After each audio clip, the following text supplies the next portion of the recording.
Speak Up and Stay Alive Radio supports Generation America, the smart, conservative, and traditional 50-plus membership organization. Generation America cares what their members think about the issues affecting seniors and ensure their voices are heard. And they provide a full range of benefits to members. If you're looking for quality Medicare supplement, their rates are lower than the other 50-plus organization 3 out of 4 times. Generation America, on the right side for seniors. To join and to find out more, visit generationamerica.org.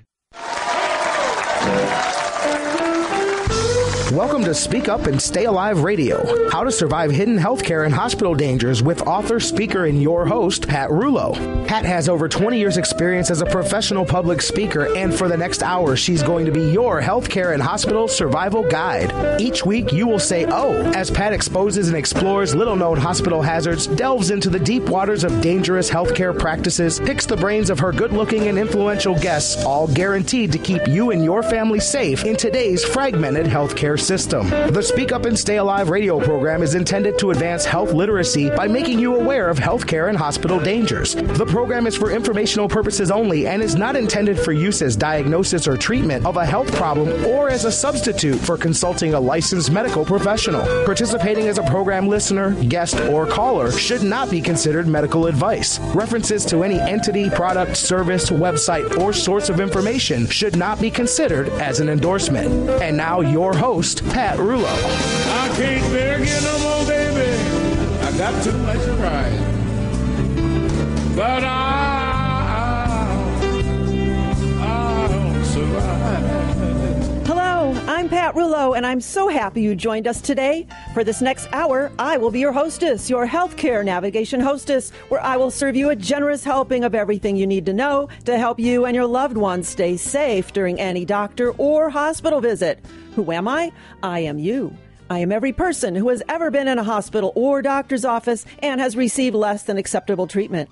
I am you, the person who got an infection during a simple outpatient procedure. I am you, the patient whose questions are ignored, who struggles to speak to the doctor as he or she has one foot out the door. I am the missed heart attack, the hospital-acquired infection, the wrong diagnosis, and the unanswered call button. This show is not about pointing a finger at hospitals, doctors, or nurses. This next hour is all about you, your family, your friends, and your loved ones. It's about becoming informed of all the hospital hazards, what they are, how and why they happen, and what you can do about them. This show is about your empowerment. It's about doing everything you can to stay safe during any and every healthcare encounter. Speak Up and Stay Alive Radio. Yes, that's OH with an exclamation point will cause you to say oh, as each week we delve into little-known hospital and healthcare dangers. When you understand why something happens, you are better equipped to do something to change it and prevent it from happening to you. If enough people begin to speak up together, each of us can alter the current precarious path of today's unsafe healthcare practices.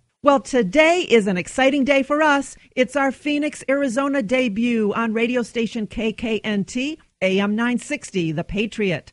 I toggle back and forth from my home on the Chagrin River in Cleveland, Ohio, to my home at the base of the Superstition Mountains in Arizona. And I speak to groups all over both states as I help folks learn about healthcare and hospital hazards. I've been on Cleveland radio for a while, so it's a thrill to add the Valley of the Sun to my listenership. And as usual, today's show is loaded with immediately useful tips and tools to help you stay safe during any healthcare or hospital encounter. In fact, we've got enough information to stretch from here to the moon. Later in the show, our guest is the chief scientist of toxicology at the Johnson Space Center in Houston, Texas, who also turned patient activist for personal reasons. You really must stay with us to hear his story. So find a comfy chair, pour yourself a cup of your favorite restorative libation, take notes, and enjoy the occasional flashes of merriment. But now, let's discover the healthcare hazard of the week. Today's hazard is not the usual error or miscommunication or infection we typically talk about here. Rather, it is the blind faith that many people choose when it comes to acknowledging the very real fact that dangers lurk within the medical system. I was one of those blind people, and today I want to tell the story about why I am no longer a believer in blind faith when it comes to a hospital visit. 4 years ago, a doctor approached me in the hallway of a hospital. I did not know him, and his visit was unannounced. In a hushed voice, he asked me to join him in a small room just outside the cardiac intensive care unit where my mom was fighting for her life. The doctor had learned through the hospital network system that my mom had suffered a serious heart attack after shoulder surgery. 2 days after her heart attack, he took it upon himself to find me to share information that he asked me to keep confidential. As he handed me a yellow envelope, he said, "This stinks, and you need to do something about it." But let me back up. 10 days earlier, my mom, who was 78 years old, fell while working at a bridal shop. While retrieving a veil for a customer, she tripped over a 2-inch high threshold between the stockroom and the showroom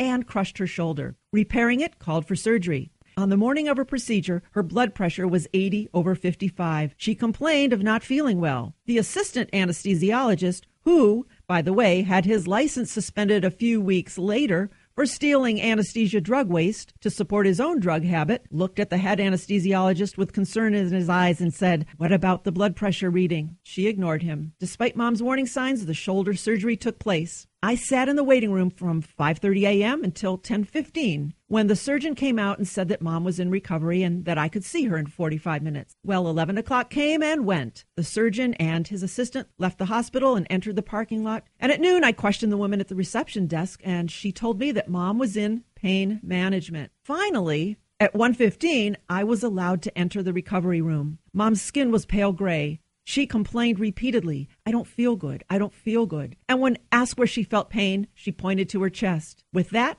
one of the nurses gave her an injection of a sedative that stopped Mom's words before she could complete the sentence, and they sent me out of the room. At 4:30, a nurse came out to the waiting room with an anxious look on her face. "Your mother is having a heart attack, and we have to get her to the operating room as soon as possible," she said. The staff scrambled to find the pre-op EKG results to use as comparison. However, thanks to the indifferent surgeon and his secretary, the prior test results were not there. If not for the mystery doctor who risked his job and his reputation to share his findings with me, I would not have known what actually happened the morning of Mom's surgery. And believe me, nothing prepared me for what was inside the yellow envelope. As we sat at the small conference table, mystery doctor showed me a copy of an EKG taken 2 days earlier at 10:53 a.m. the morning of the surgery. It showed not only the squiggly lines on the rhythm strip, which as a layperson, I did not understand, but written at the top of the page were the words, "Heart attack in progress." He then showed me the results from the follow-up EKGs taken around 1 o'clock, 3 o'clock, and again at 4:20. All of them showed clear signs of heart trouble,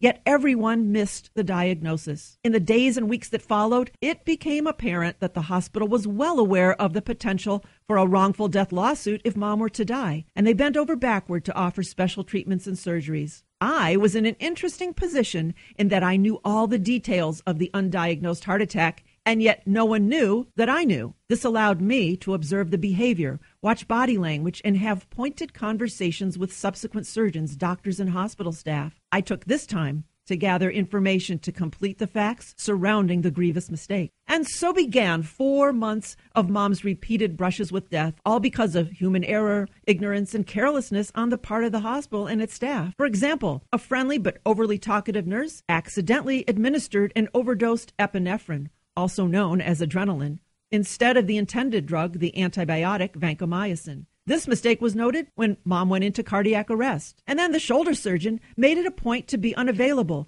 He didn't return, not even to remove her stitches. 4 months later, a nurse at the rehabilitation center noticed nylon threads hanging from Mom's shoulder. She removed them herself while shaking her head in disbelief. One afternoon, I watched a senior physician teach a room full of interns how to clean a bedsore. As the students gathered at Mom's bedside, the doctor wandered across the room to the windowsill where I kept my Clorox bleach wipes. Each morning, I wiped every surface in the room in an attempt to keep the germs at bay. Somehow, the doctor spotted the wipes, and before anyone could react, he pulled several out of the container and proceeded to wipe the bedsore with Clorox bleach. The interns ran out of the room to report this, and I had the doctor banned from Mom's room. Well, these are only a few of the bizarre and unimaginable events that took place right in front of me. I can only wonder how many other mistakes occurred when I was not there. However, despite the constant calamities, many extremely competent doctors, nurses, and hospital staff eventually saved the day. I share the story today because I want to make the point that these things do happen, And to put your head in the sand, to hide or pretend that all is good, to look the other way is simply insane. So with this story in mind, I hope you pay attention to this show. What you don't know has the potential to do some serious damage. Blind faith works in many of life's situations. This is just not one of them.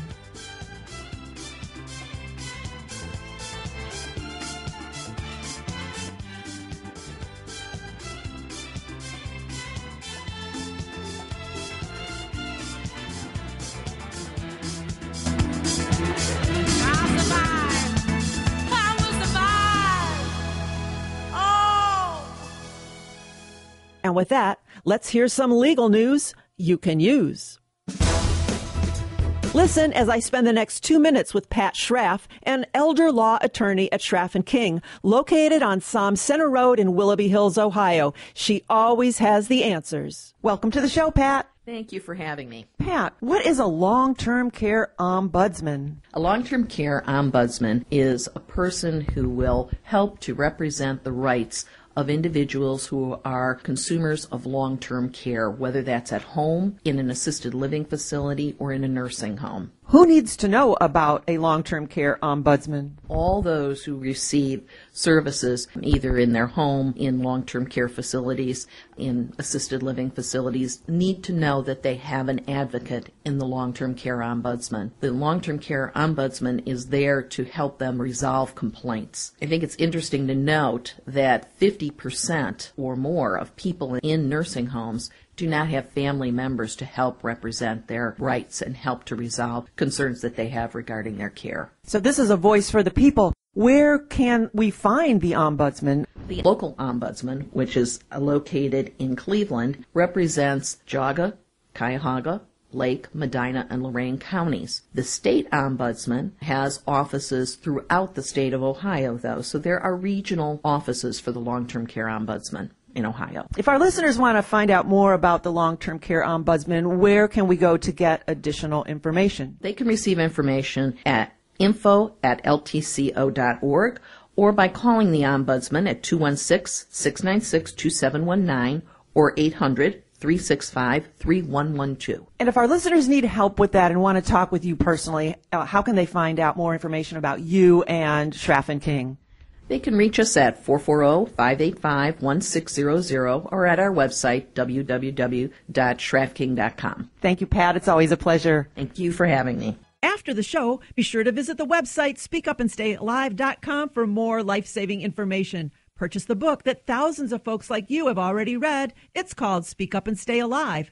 I wrote it after dreadful personal experiences, 4 years of research, and the desire to help others avoid what I witnessed. Take the book to the hospital with you. Lay it on your bedside table. Just from the cover alone, it is guaranteed to start a conversation with your healthcare providers. And that's important. It's a subtle yet powerful way to let everyone know that you are concerned about hospital safety and infections. You'll no longer be the knee surgery in room 202 or the heart attack in room 301. You will be viewed as an informed and empowered patient. You'll stand out, and that's what you want. Without saying a word, your doctors and nurses will know that you are special. So before a hospital stay pops up unexpectedly in your life, you can purchase the book, Speak Up and Stay Alive, the Patient Advocate Hospital Survival Guide, found exclusively at the website, speakupandstayalive.com, or is available in person at all of our speaking events. Buy one for yourself, send one to your future advocate, and keep another handy to give to your doctor, and give them away to family and friends. What a special and highly useful gift idea. And to help your entire group, club, organization, business, or church stay safe during any healthcare or hospital experience, invite me to speak. Our presentations are lively, interactive, fast-paced, and about as fun as hospital safety can be. Email us at speakupandstayalive.com or call 440-725-5462. And now, back to the show.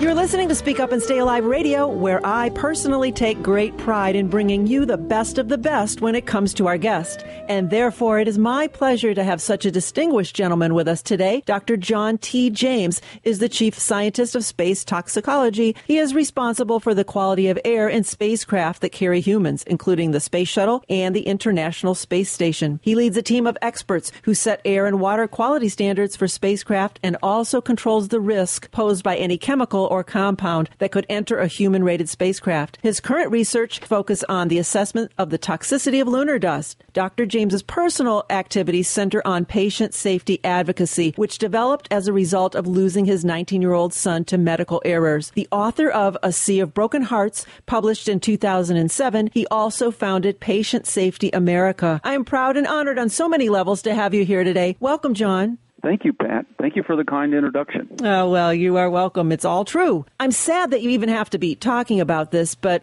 I guess you and I both believe that real-life stories can be empowering to others, whether they have experienced medical error or not. And often we talk about the need for a patient advocate, but I see that you use the word activist. Tell us, what is a patient safety activist, and why did you become one?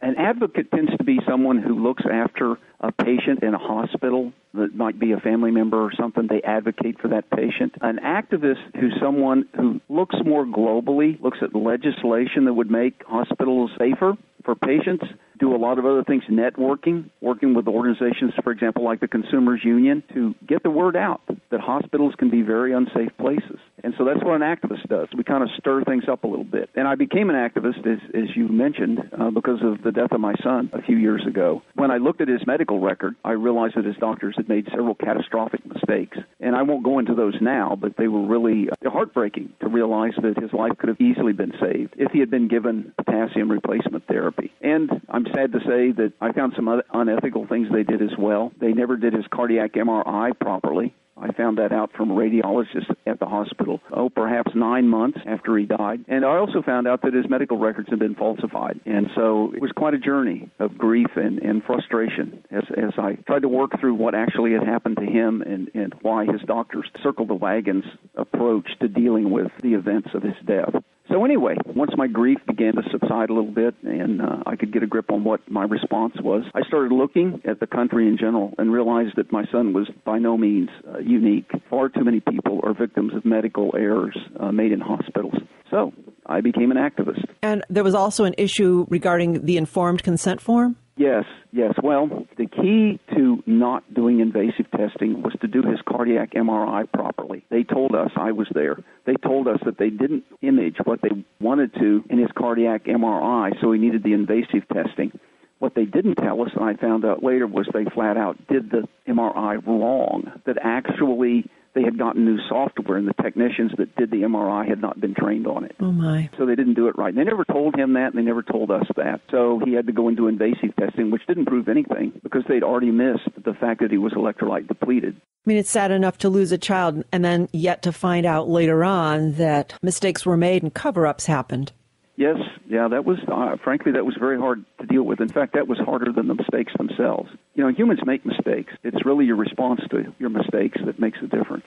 I agree. I share that with you. My mom had some surgery where things went wrong and no one ever came to the table. I had to find it out kind of through the back door, which is very, very unfortunate. Roughly, how many Americans do you know are harmed by serious preventable adverse events? It's a little bit shocking. Many of your listeners may have heard of the thing that the IOM says, the Institute of Medicine says. In 2000, they declared up to 98,000 people die as a result of medical errors each year. But it turns out that probably is a very low estimate. Others about that time, Dr. Barbara Starfield at the Johns Hopkins School of Public Health, about the same time estimated it was more like 284,000 die from medical errors, let alone the ones that are harmed. But there's been studies since her estimate, published, let's say, between 2009 and 2011, showing that it's a lot higher than that. And it's probably in the mid-400,000s actually die from medical errors. And then perhaps 10 times that many experience serious harm while hospitalized.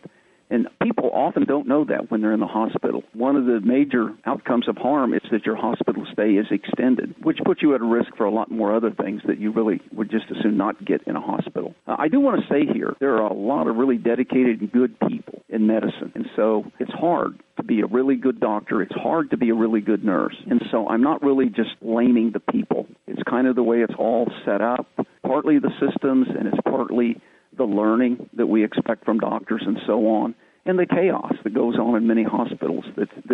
They're understaffed, they struggle. So I'm just making an observation here. I'm not trying to point the finger and say, oh, these guys are so bad. They do struggle, and many doctors are in the patient safety movement, so they're certainly welcome from that point of view. In your experience, John, what are the leading causes of preventable adverse events? Based on what I read, fortunately, I've not been the victim of too many of these personally, but probably healthcare-acquired infections. I think CDC a few years ago estimated that about 98,000 people die as a result of healthcare-associated infections, and I just met with some people there not long ago. They're really doing a lot to get that down, and I'm impressed with the CDC's efforts.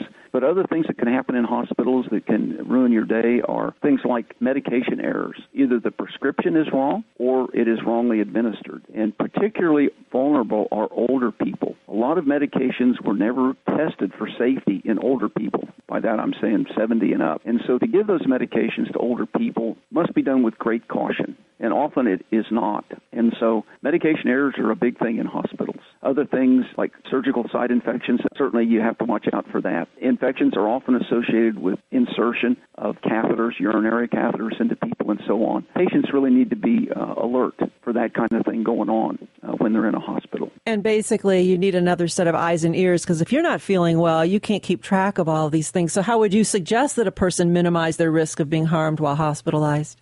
Well, actually, you hit right on it. You certainly need an advocate.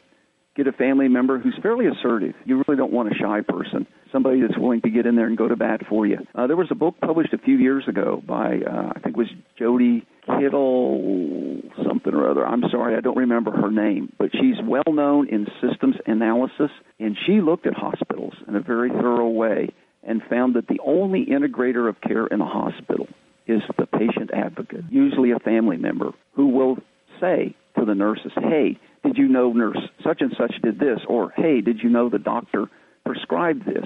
Or this and that. The key integrator was the patient advocate and no one else.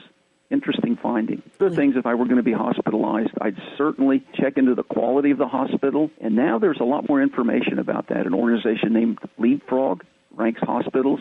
Consumers Union is starting to rank hospitals. And the Department of Health and Human Services is also starting to rank hospitals. So there'll be a lot more information than there was 5 or 10 years ago. You certainly want to look at the quality of the physician that's going to be doing the surgery or whatever you're going to get and have an in-depth discussion with them so that you can trust that they're giving you informed consent, that they've really told you about all your options, because it's quite common not to receive informed consent. For example, a person who makes money doing surgery may be a little less likely to tell you about radiation treatments or things of that sort. They're human, and they've got a biased point of view. Another thing you really want to watch out for when you're hospitalized is transitions. When you go into the hospital, make sure the medications you were on remain for you once you get in the hospital. So often, those medications are dropped from a patient's care because the transition isn't done well. And then the next big transition is when you go out of the hospital. Make sure you understand what you're supposed to do in terms of taking medications, rehab, whatever, before you walk away from the people that are telling you what you need to do. Because so often there's a hurry there, you're anxious to get out, you want to get home, and you just don't get the transition right. And a lot of people come back to hospitals because they didn't get that right. And finally, the thing I would insist on if I were in a hospital is everything has to be clean. Never be shy about asking if somebody washed their hands. Make sure, just observe, is there any area of quarantine? Are they keeping patients away? If you have a serious infection, are they quarantining you from other patients? In fact, a good thing to do before you go to a hospital is to ask to speak to the infection control officer, because that'll give you a pretty clear idea up front how careful and thoughtful they are about controlling infections. So it's kind of a long list of things. You may only get one chance to get it right, and so it's important to do those sort of things. Right. We talk about that on the show about handoff times, whether it's shift change, and especially during discharge. People are so excited to get home that they don't even pay attention to what they're supposed to be taking. And we also talk very seriously about hospital-acquired infections here on this show, because that's something that we could actually do something about. We can make sure that not only are our hands cleaned properly, but that anyone that comes in and is getting ready to touch us to make sure that their hands are properly cleaned or they're wearing the gloves properly as well. Well, if you're just tuning in, you're listening to Speak Up and Stay Alive Radio. I am Pat Rulo, your hostess, and we are talking with Dr. John James, Chief Toxicologist at the Johnson Space Center in Houston, Texas, and also a patient safety activist. Let's talk about aerospace for a minute. It's clear that healthcare in this country needs a system redesign. Are there any aerospace methods that we can transfer and implement to improve patient safety? I'm glad you asked. One thing that the agency is doing where I work is something called 360-degree evaluations. Traditionally, supervisors evaluate subordinates. That's kind of the norm. But at my agency, subordinates also evaluate their leaders. And that's very effective in terms of getting feedback on how you're doing and how your subordinates view you. And it's anonymous, which gives it a lot of power. So now I think if hospitals were to do that, that is, nurses were able to evaluate physicians, and subordinate physicians, let's say residents and interns, were able to evaluate senior physicians anonymously, so there's no fear of retribution. That would strengthen very much the quality of the treatment that's given in hospitals.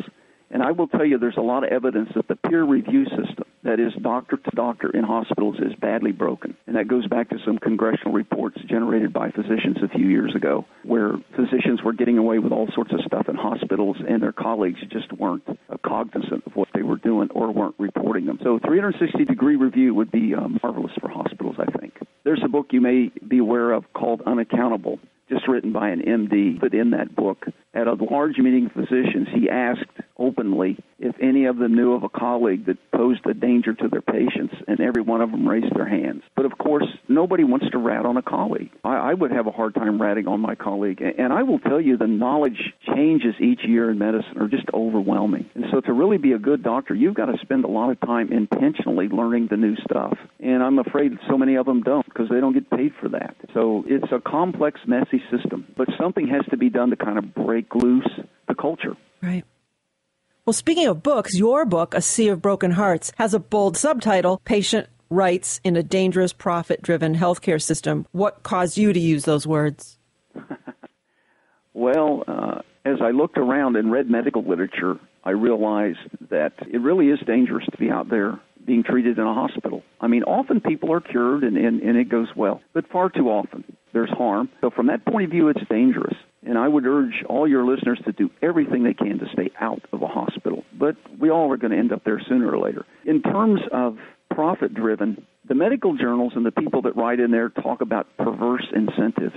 And clearly, if you're going to make more money selling, in quotes, let's put it that way, procedures to a patient, you're going to be inclined to advocate for those procedures. And so the fee-for-service system that we have in our country really makes it a profit-driven system. And I'm afraid it's headed more that way. In most communities, new hospitals are springing up all over the place because they're getting ready to sell procedures to baby boomers. And there are examples in the medical literature, in fact, quite a few, where procedures have been put on people, very invasive procedures that were absolutely not necessary. And a few doctors are being held pretty harshly accountable for doing that. They're going to get some jail time out of it, because I think it's really wrong to invade somebody's body when it has no benefit whatsoever for them. And I'm thinking about things like cardiac stents and that kind of stuff. Mm-hmm. So it behooves us to get second and even third opinions if something seems a bit radical. Absolutely, Pat, but make sure your second opinion is from an independent physician. Right. Because if you go to a colleague of the first physician, he's likely to agree with the first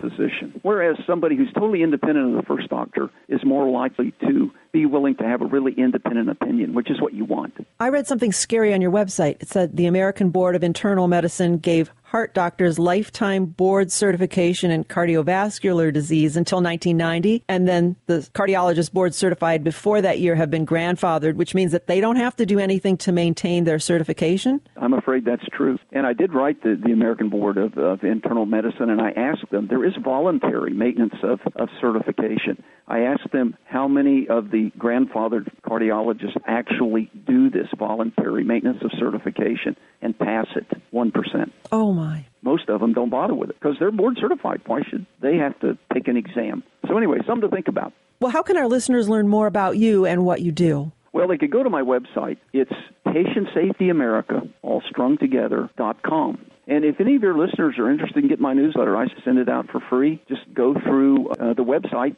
and let me know your email, and I'll send it to you. Well, do you have any final words of advice for our listeners today? I would only say, please think about the people, the friends, the family you know that have been harmed, and then do not believe you can't do something about it. Get out there, get involved, find other people that have stories and are doing things, and work with them. We can change the system, but it's going to have to be a big effort. So look for it. And be healthy, I would say. Be safe, be healthy.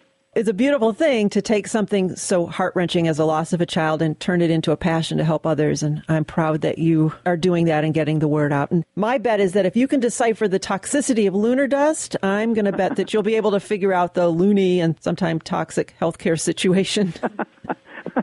Okay. Interesting way to put it. Well, and I encourage our listeners to visit your website, PatientSafetyAmerica.com. Thank you, John, for being on our show today. Valuable information, and I look forward to working with you in the future.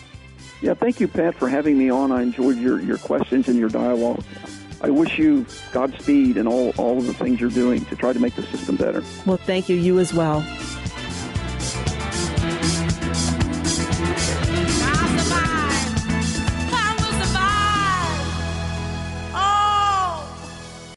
We interrupt our program to bring you a special broadcast.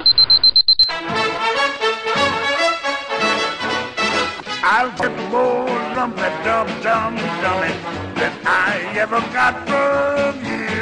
Let's spend the next 2 minutes with our resident cleaning and infection preventionist, Darrel Hicks, consultant and author of the book, Infection Prevention for Dummies. Welcome to the show, Darrel. Good to be here, Pat. Darrel, what is the role of a hospital housekeeper? Their main role is to prevent infections. The people that I work with, they get to feeling like all they do is clean toilets and make beds. That can be kind of depressing, but if you give them a purpose, such as you're able to save lives, if you do your job right, you have the right amount of time, the right tools, the right training, the right chemicals, that you will save more lives than a room full of doctors can cure. So if you get that attitude that I'm in the infection prevention business, then it's more than just flopping a mop and running a rag over things, that you have to have a purpose. I think most people will respond to that purpose, and at the end of the day, they can go home and with the assurance that maybe they saved someone's life today. I believe in giving housekeepers a purpose, and I think that that is their main role in working in hospitals, is in the life-saving business. And I think as patients, it would be very nice if we, in turn, after a housekeeper tended to our room, would say thank you for keeping my room clean. And then they would feel that they're really affecting someone else. Yeah, I think that anyone responds to positive feedback. And I train my ladies that when they get done cleaning, that they ask the patient or their significant other that may be visiting or sitting there with them, is the room clean for you? And that's your opportunity to ask questions or to give compliments. But if they're not asking, then you need to offer thank you, or could you get this for me so that I know that the room is clean? Most people respond to positive feedback, and just a thank you for the job that they do is very appreciated. Absolutely. I encourage our listeners to thank a housekeeper. Yes, indeed. Thank you, Darrel. How can we learn more about you and your book, Infection Prevention for Dummies? My website is www.darrelhicks.com. That is Darrel, DARRELHICKS.com. You can find out how to get in touch with me or order the book there. Well, thank you, Darrel. I encourage our listeners to check out your website and your book, and your blog has lots of excellent information. Thank you for being here today. Thank you, Pat. I get more from that dummy than I ever got from you. Yeah, I get more from a dummy than I get from you.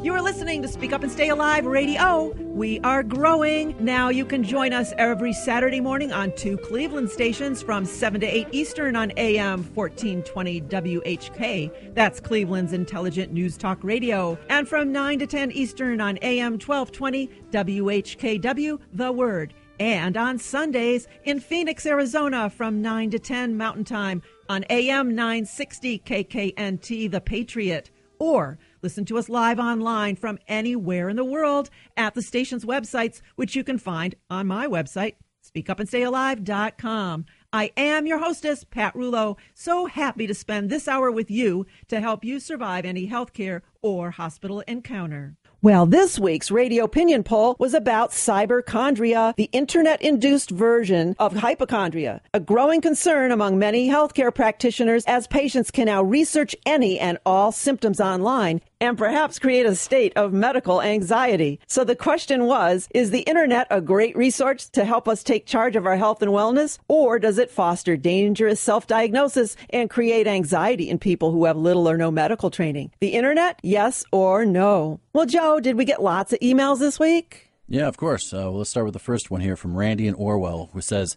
well, Pat, another variable fueling the growth of cyberchondria is pharmaceutical advertisements. Yes, Randy. Pharmaceutical companies are not only branding products, they are also creating conditions. So viewers may think that their indigestion or poor mood could actually be something quite serious and reach out to the internet instead of their doctor. Any more?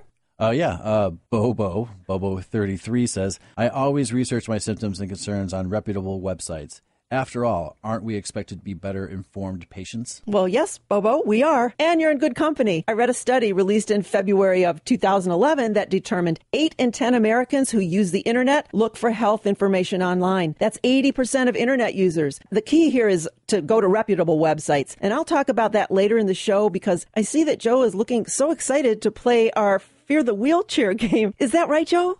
Yes, of course. We're ready for Fear the Wheelchair. Yes. By now, you've probably heard me talk about how I fear the wheelchairs that grace the front doors of almost every hospital. Patients and visitors get out of their cars and hop into a wheelchair, and I always wonder, where have they been? What have they touched? Then they wheel around the hospital, use the bathroom, sit in waiting rooms, visit patients, all the while picking up additional and deadly hospital bacteria like MRSA, C. diff, a bit of E. coli, and perhaps some candida yeast. And at the end of the day, they're back in their car, leaving the contaminated wheelchair at the front door of the hospital, ready for the next patient to climb aboard. This makes the wheelchair a high-touch, highly contaminated vehicle, capable of spreading infections all over the place. So the wheelchair is now this show's representation of all hospital dangers, kind of like our mascot. So here we go, our favorite game, Fear the Wheelchair. Listen as Joe reads some true or false statements, then even though I can't hear you, shout out your answer along with Bob. Is the statement right? Or is it wrong?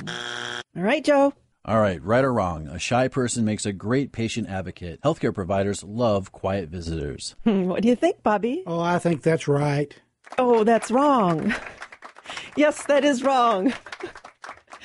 First, a patient advocate is not a visitor. They are an active participant in the success of the patient's outcome. And secondly, an advocate needs to be assertive, not aggressive, but intelligently assertive. Joe? Yeah, that's kind of why I was afraid to clap there for a second. Right or wrong, cardiologists who were board certified before 1990 do not have to do anything to maintain their certification. How about that, Bob? Oh, that's wrong. That's scary, but that is right. Cardiologists... Oh my gosh. It's one of those days, folks. Let's just keep going. Cardiologists certified prior to 1990 are grandfathered and enjoy lifetime board certification without continuing education. So choose your doctors wisely. Let's try this again. Joe? Right or wrong, a healthy skepticism is necessary when watching television drug ads or when surfing the internet to diagnose symptoms. What do you think, Bob? I think it's right. Yes. This is just common sense. Don't believe everything you read or hear, unless, of course, you're listening to Speak Up and Stay Alive radio. Right or wrong, medication errors are common and especially dangerous to children and older adults. What say you, Bob? That's wrong. Oh, no, that is right. Oftentimes, children receive incorrect dosages due to weight conversion errors, and older folks may have compromised kidney and liver function, 2 organs that clear the drugs from the body. Always know what medications you take, what they look like, and the correct dose amount, and always inquire before you ingest. Right or wrong, when a healthcare provider hands you an informed consent form, sign it quickly so you don't waste anyone's time or make someone mad. What's your answer, Bob? That's wrong. Of course that is wrong. The key here is the word informed. No one should shame you or scare you into giving consent to any procedure. Be sure that you completely understand all of the information and consequences. It is not an administrative formality. Remember, the more you know, the safer you'll be, and you heard about it here on Speak Up and Stay Alive Radio. Well, thank you guys for playing my super fun game. Fear the wheelchair. Yes, you are listening to Speak Up and Stay Alive Radio. I am Pat Rulo, where the boys and I are keeping you safe during any healthcare or hospital encounter.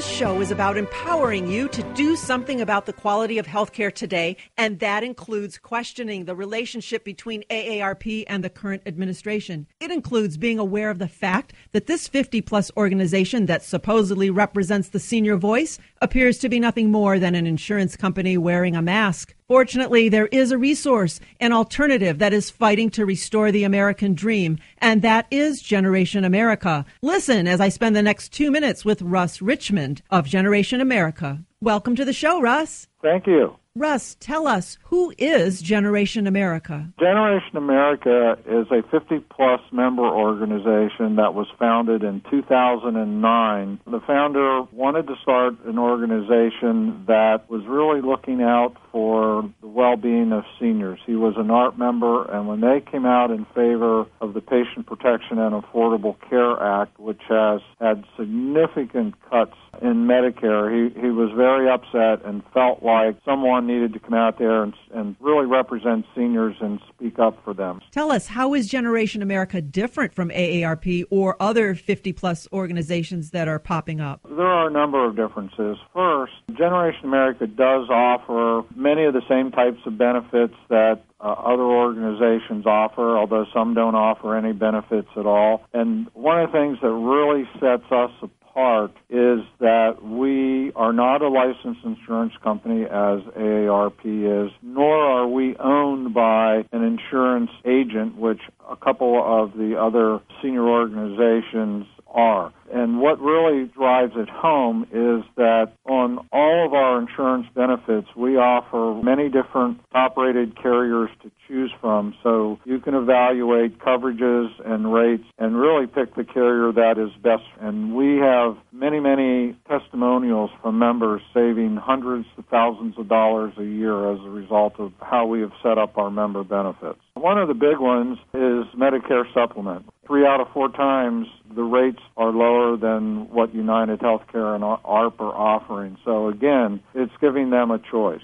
How can we find out more about Generation America, and how can our listeners join? The best place is generationamerica.org, and right at the top of the page, you'll see the Join Now button, and we offer 1-, 3-, and 5-year memberships. You're a member instantly when you join, and you're given access to the member areas. You will get your voice heard, and you'll be able to take advantage of all these fantastic benefits that members have access to. Well, thank you, Russ, for joining us today. We look forward to your return next week. Thank you very much. Generation America, on the right side for seniors. To join and to find out more, visit generationamerica.org.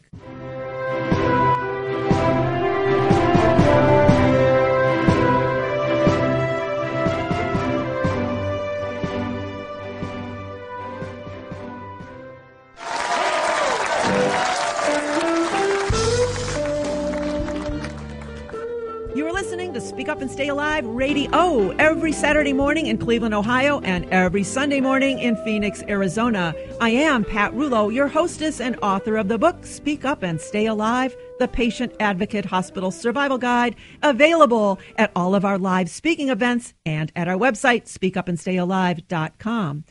It looks like we have an audio moment introduction. Sometimes after our live events, the folks in the audience like to be interviewed or announce our moment segment of the show. Then they get to hear themselves on the radio. The moment is just a short bit of information that will cause you to say, "Oh, I didn't know that." So let's listen. Here's a Speak Up and Stay Alive moment for you. Very good. Well, today, one of our email questions asked about how to research medical information on the internet. So let me briefly share with you. First of all, you want to narrow your search. If you want advice on a heart condition, be specific. If you type in heart disease, you find links to general information about a broad range of heart issues. Refine your search and enter heart failure or heart valve disease, and you'll obtain targeted links. Now that your selection is relevant, how do you determine reliability? The web address can provide a clue. A professional organization uses .org in their address. A .gov is for government agencies. An address ending in .edu indicates an educational institution, and .com is generally used for commercial sites. Many websites have an about page that shares information about the founders, their mission, and who funds the site. Many commercial sites offer valuable and credible information, while others represent companies selling products. While a site that promotes products may have honest information, continue searching other sites to verify that information. Then there's opinions, consumer blogs, threads, and forums, and may offer suggestions and solutions not found in traditional sources. If you find multiple consumer forums complaining about a drug side effect, use that piece of information as a new search word. This can lead to additional verifiable resources. Using the internet is similar to detective work. Gather clues, check multiple resources, and work with your healthcare providers to create a solution. Well, this is just another moment from Speak Up and Stay Alive Radio. Now let's take a peek at the Speak Up and Stay Alive calendar. You are invited to attend any of my free hospital and healthcare safety events. I'll entertain you and inform you with a fun, fast-paced, and interactive hour of hospital safety tips that you don't want to miss. If you are in Arizona during the months of January through April, you can find us all over the place. The next event will be held on Monday, January 7th at the Superstition Kiwanis Club at noon. And then on Monday evening, January 14th at 7 o'clock, you can find us at the Queen Valley Homeowners Association. And then the next day, Tuesday, January 15th, I'll be speaking at Central Arizona College at the Casa Grande branch at noon. Bring your lunch and munch while I entertain and inform you. And on Friday, January 18th at 1:30, join us at Venture Out, 5001 East Main Street in Mesa. Everyone is invited, and that means you. And if you would like for me to speak to one of your groups, get a hold of me soon. We even have a special gift for everyone who purchases a copy of my book after each Arizona event. And that is a free Coyote coupon book that normally sells for $15 and is worth hundreds of dollars in free food, golf, and other goodies. Bob and I saved $10 last week at a local restaurant. How cool is this? Not only do you get a free 1-hour presentation and the life-saving book, Speak Up and Stay Alive, your healthcare and hospital survival guide written by me, but also coupons for free meals, free golf, and all the while supporting our local businesses. It's crazy. And for my Cleveland, Ohio listeners, it's not too soon to book me for any of your group gatherings. We are scheduling for May through the fall of 2013, so secure your dates early. And if you're looking for a meaningful way to help your members, I'm happy to speak to your group too. The topic may be serious, but my presentations are positive and full of energy. You can't beat that. Call me right after the show, 440-725-5462, or email speak@speakupandstayalive.com. And if you're driving or doing something where you can't write this down, you can always visit the calendar page at the speakupandstayalive.com website. Well, today we talked about blind faith and how choosing not to become aware of today's healthcare and hospital hazards is simply not smart. No need to wait until you need the information to attempt to access it. By then, it's usually too late. So become a regular listener and take advantage of this simple and easy way to learn. And our guest, Dr. John James, shared his personal story about medical errors with lots of valuable advice on how we might prevent them in the future. And we discussed cyberchondria and how to evaluate medical websites. If you missed some of today's show, you're living dangerously.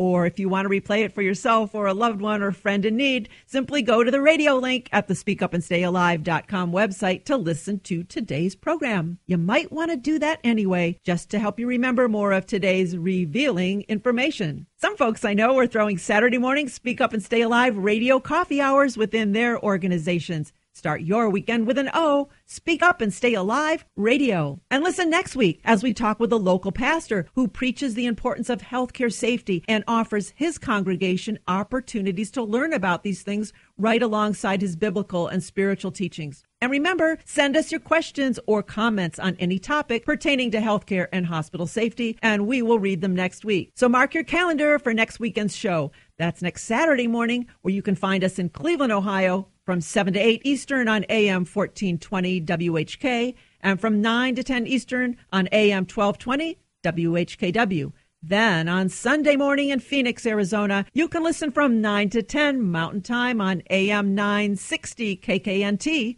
The Patriot. In the meantime, I hope you have a happy and healthy week. I am Pat Rulo, and I am your guide to safe and successful healthcare and hospital encounters. The information provided in today's broadcast is for informational purposes only and was not intended for use as diagnosis or treatment of a health problem or as a substitute for consulting a licensed medical professional. Participating as a program listener, guest, or caller should not be considered medical advice. References to any entity, product, service, website, or source of information should not be considered as an endorsement. If you missed part of today's show or just want to share the information with friends, you can download a copy of the show at speakupandstayalive.com. That's speakupandstayalive.com. Want even more information? Purchase a copy of Pat's book at the Speak Up and Stay Alive website. Once again, it's speakupandstayalive.com. This is Pat Rulo. When you get a chance, become a friend and like us on Facebook. We're called Speak Up and Stay Alive. Then post your questions and comments on our Facebook wall. We may read them next week. Who else do you know who can benefit from this life-saving information? You can keep your group, club, business, or church safe from hospital hazards. I speak live and in person, too. Our events are fun, fast-paced, interactive, and jam-packed with serious information. Your crowd will love it. Just email me at speakupandstayalive.com or call 440-725-5462. Until next week, remember to ask others to wash their hands. You have to speak up and stay alive. Call me, email me.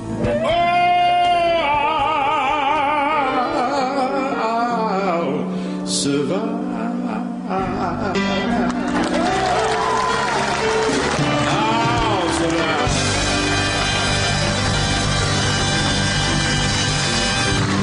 Thank you. Thank you very much. Thank you. Thank you. Thank you. Speak Up and Stay Alive Radio supports Generation America, the smart, conservative, and traditional 50-plus membership organization. Generation America cares what their members think about the issues affecting seniors and ensure their voices are heard. And they provide a full range of benefits to members. If you're looking for quality Medicare supplement, their rates are lower than the other 50-plus organization 3 out of 4 times. Generation America, on the right side for seniors. To join and to find out more, visit generationamerica.org.